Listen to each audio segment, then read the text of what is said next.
నమో వాసుదేవాయ. ఈ ఈ సినిమా గురించి మాట్లాడుతున్నప్పుడు కూడా తెలియని ఒక ఉద్విగ్నమైన ఫీలింగ్ కలుగుతుంది నాకు. ఆయన అశ్విను, నేను భరణి. అంతా వెంట అశ్విని తర్వాత భరణి.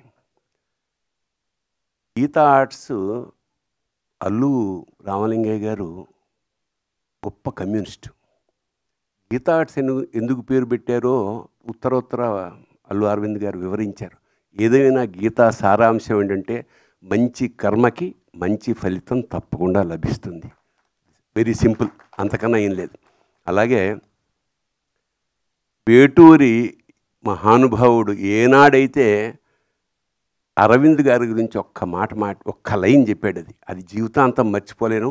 నిజంగా లక్షలు ఇవ్వచ్చు ఆ పదానికి. ఏమిటంటే అల్లు అరవింద్ని సంధి చేసి అల్లరి విందు అన్నారు. ఆయన ఎక్కడున్నా సరే మామూలు సరదాగా ఉండడానికి, అల్లరి చేయడానికి, కాకపోతే విందులాంటి అల్లరి చేయడం నిజంగా thank you so much sir. Arvind గారిని చాలా తక్కువ సార్లు కలుస్తాను, కానీ ప్రతిసారి ఓ మొమెంటరీ, ఓ జ్ఞాపకంగా మీకు మాత్రం ఖచ్చితంగా మా ఇద్దరి మధ్య అలా మిగిలిపోతుంది.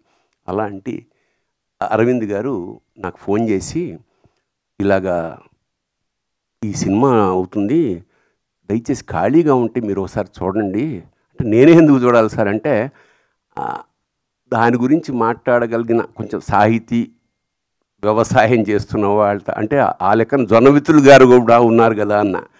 నేను ఆయన కూడా పిలిచానండి అన్నాడు తమాషాగా.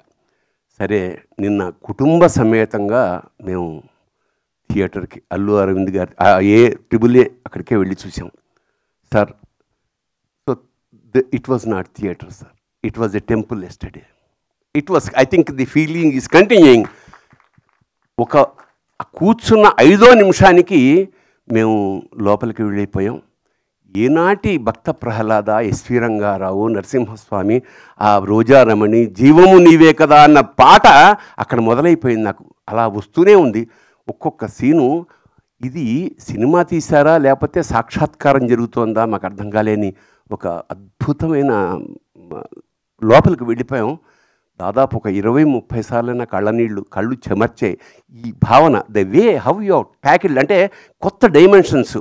ఇప్పుడు ఇందాక అమ్మాయి చెప్పింది, మా యాంకర్, వాడిని విష్ణు ఎత్తుకోవడం వరకు ఆ కళ్ళల్లో ఆయన చూపించిన ఆర్ద్రత నిజంగా విష్ణువు అంటే తప్పకుండా మనకి దర్శనం అవుతుందా అని మేము జన్మలు ఋషులు తపస్సు చేస్తే ఎలా వస్తుందో అలాంటి ఒక గొప్ప తపస్సు చేశాడు అశ్విని.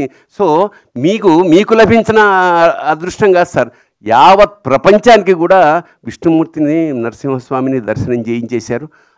ఆ చివరి మూమెంట్ ఏదైతే ఉందో ఆ 20 నిమిషాలు, అంటే సభాముఖంగా మేము పిలవడానికి కూడా కారణం ఇది పూర్వజన్మల పుణ్యం.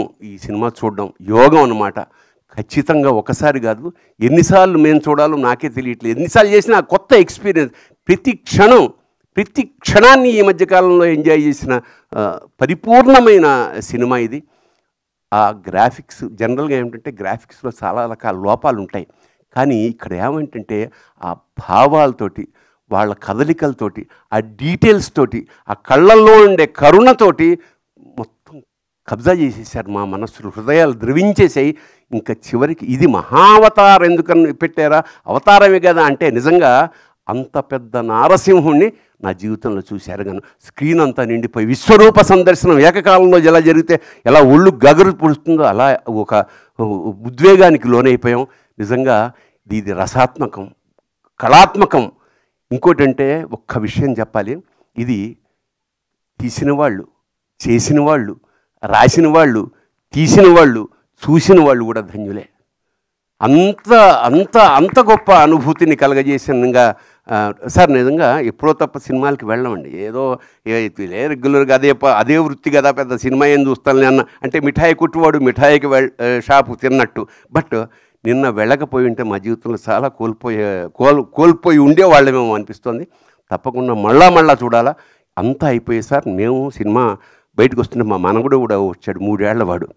వాడిని జొన్నవితులు గారు అడిగారు లిఫ్ట్లో, ఒరే నువ్వు భక్త ప్రహ్లాదుడువా నారసింహుడివా అంటే వాడు అన్నాడు. అంటే ఒక 3 ఏళ్ల వాడి మనస్సులోకి నరసింహస్వామి ఎలా ప్రవేశించేశాడో ఆశ్చర్యం వేస్తుంది. ఈ సినిమా సార్ మీరు 2 ఏళ్ళకి ఒకసారి ప్లాన్ చేస్తున్నారు కదా, I think Deepti will run for 2 years sir continuously. Yes, then only you have to take another project. అట్లాగా I think it's a big project ఇది Lord has given you sir. I think this is the greatest opportunity of our life. ఒక cinema ఒక కావ్యంలాగా, అలాగే సనాతన ధర్మాన్ని ఇంత అంటే ఎక్కువ ప్రచారం ఏమి అక్కర్లేదండి, ఒక్కసారి సినిమా చూస్తే అది గుండెల లోపలికి వెళ్ళిపోయింది. ఇలాంటి సినిమా నిర్మించిన వాళ్ళకి చెప్పాం, ఇలాంటి అవకాశం ఇచ్చిన మాకు కూడా మా జన్మలు ధన్యమయ్యేగా భావిస్తూ జై నరసింహ, జై నరసింహ.